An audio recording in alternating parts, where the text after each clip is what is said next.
রাসূল সাল্লাল্লাহু আলাইহি ওয়াসাল্লাম অনুযায়ী সর্বোত্তম দান বা সদকা কোনটি?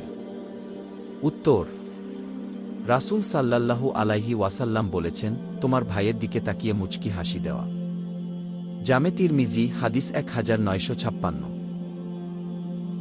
কোন জিনিস নেক আমলকে ধ্বংস করে দেয় যেমন আগুন কাঠকে ধ্বংস করে? উত্তর: হিংসা বা ঈর্ষা। রাসূল সাল্লাল্লাহু আলাইহি ওয়াসাল্লাম বলেছেন, তোমরা হিংসা থেকে বেঁচে থাকো, কেননা হিংসা নেক আমলকে খেয়ে ফেলে যেমন আগুন কাঠকে খেয়ে ফেলে। সুনানে আবু দাউদ হাদিস 4903। রোজার সময় কি ত্যাগ না করলে আল্লাহর কাছে পানাহার ত্যাগের কোনো মূল্য নেই? উত্তর: মিথ্যা কথা বলা ও তদ অনুযায়ী কাজ করা। রাসূল সাল্লাল্লাহু আলাইহি ওয়াসাল্লাম বলেছেন, যে ব্যক্তি মিথ্যা কথা বলা ও তদ অনুযায়ী কাজ করা ত্যাগ করেনি, তার খাবার ও পানীয় ত্যাগ করার আল্লাহর কোনো প্রয়োজন নেই। সহিহ বুখারী হাদিস 6057।